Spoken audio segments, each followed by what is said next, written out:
Buenas tardes para todos, ¿cómo están? Yo soy Diego. El motivo por el cual grabo este video hoy es porque quiero darles un mensaje acerca de esta situación que está pasando en el mundo al día de hoy. Estamos hablando de la pandemia del coronavirus. Esto ha sumido el mundo en un caos, indiscutiblemente. La pregunta es, ¿y por qué proviene el caos? El caos proviene de la necesidad de hacer cambios en nuestra vida, como lo diría una youtuber a la que pues no tengo el placer de conocer personalmente, pero sigo y tengo en alta estima, que es Xiomara Villanueva. Recapitulando, el caos nace de la necesidad de hacer cambios en nuestra vida. En este caso, el caos es a nivel global, luego implica que todos debemos cambiar. Debemos trascender desde nuestro inconsciente hasta la mentalidad colectiva.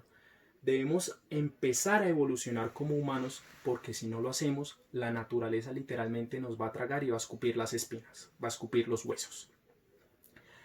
Así que, queridos amigos, ¿cómo hacer el cambio en estos días de cuarentena, en estos días de aislamiento? Lo primero es empezar por un proceso de introspección, por un feedback de las cosas que hacemos, de las cosas que no hacemos. Empezar a ver esos pequeños detalles en nuestra vida que quizás no son los mejores, que quizás no suman, que quizás no le suman al mundo, y empezar a cambiarlos uno por uno, poquito a poquito, día tras día.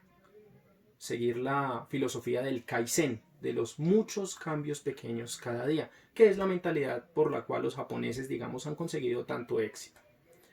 Ahora, frente al tema de la pandemia, es muy normal que caigamos en la sobreinformación, que hoy hay X cantidad de contagiados, que hoy hay X cantidad de fallecidos, y tendemos a deprimirnos o tendemos a aislarnos, o sencillamente acatamos la medida solo por acatarla sin entender que esto tiene una consecuencia, sin entender que esto tiene una causa y sin ver este aislamiento y sin ver esta situación como una oportunidad para crecer en lugar de sencillamente un golpe, un embate que nos está dando la vida. Hace un siglo, quizás de pronto la gente no lo sabe o no lo recuerda, hubo una pandemia muy similar a esta, causada por una cepa del virus H1N1. Hacia 1918 fueron los primeros casos, finalizando la Primera Guerra Mundial, que fue lo que el mundo conoció como la gripe española. Bueno, en esa oportunidad, infortunadamente, pereció el 3 o el 4% de la población mundial. Estamos hablando de más o menos unos 70 u 80 millones de personas. Luego uno dice el 1 o el 2% quizás son cifras insignificantes. Cuando los traducimos en el número de personas, la cosa cambia, y cambia bastante. Y con el coronavirus, los epidemiólogos, los infectólogos, el personal sanitario dice que si no nos cuidamos, va a pasar algo parecido, que el coronavirus se va a llevar el 2% de la población mundial. Y hoy en día somos alrededor de 7.200 millones de habitantes en el mundo. Entonces, si no nos cuidamos, si no hacemos la introspección, si no nos unimos como seres humanos en ese rayo de esperanza para evolucionar, ¿cuántas personas van a tener que irse? 120, 140 millones de personas. Miremos los casos de Italia y de España. Somos ciudadanos del mundo, para empezar. No importa que hablemos diferentes lenguas. Como diría cierto profesor de una serie de películas que me gusta mucho, aunque hablamos diferentes lenguas, aunque somos de diferentes naciones, nuestros corazones laten como si fueran uno solo. Eso por un lado. Por otro lado, mi invitación también es a la esperanza, a que aprendamos a brillar con luz propia y a que esas personas que, además de ser capaces de brillar con luz propia, tienen esa luz para hacer que en estos momentos de oscuridad alumbren para otras personas. Y voy a poner un ejemplo. Hay un chico que está tocando la guitarra, todas las tardes sale al balcón de su apartamento a tocar la guitarra, toca una o toca dos canciones y la gente se alegra por eso. Este chico está alegrando el mundo. Este chico tiene luz propia y tiene la suficiente luz para hacer que el mundo brille, que el mundo sea más maravilloso. Lo correcto y no habrá pretextos de espacio ni tiempo, solo formas nuevas de poder amar.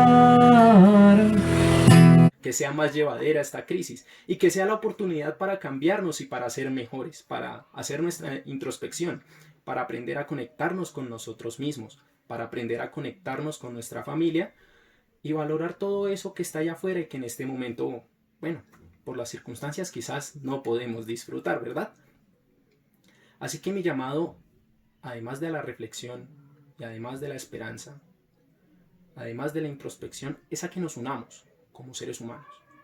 Que nuestro rugido sea solamente uno y que sea solamente en función de sobrevivir, y no solo de sobrevivir, de aprender y de evolucionar, por supuesto, porque pues tenemos la lección que les digo del siglo pasado de la gripe española, y sí, lo vivimos 2 años, 3 años, todo el caos que hubo, y lo sobrevivimos, pero no aprendimos. ¿Por qué? Porque seguimos viviendo del ego.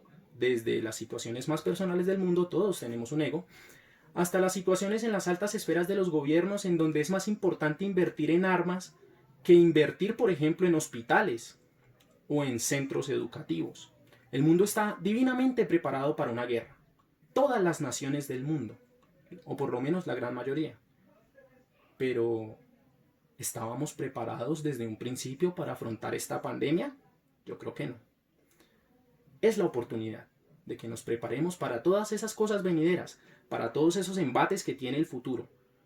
Que aprendamos de las lecciones de nuestro pasado sin que nos lastren, pero que no vivamos en el futuro y no vivamos de la expectativa, sino que afrontemos el presente como viene y evolucionemos con él. Que nos adaptemos al medio antes de que el medio nos saque del mapa. Para terminar, quisiera dejarles unas palabras que fueron dichas el 12 de abril de 1961. Estas palabras fueron en su idioma original Lyudimira. Direguille tu krasotu, nieras rushay yo. Pobladores de la tierra, salvaguardemos esta belleza, no la destruyamos. Yuri Alexeyevich Gagarin. Muchísimas gracias para todos, nos estaremos viendo la siguiente semana y recuerden, reflexionemos, unámonos, brillemos con luz propia y brillemos con la luz que otros pueden necesitar. Evolucionemos.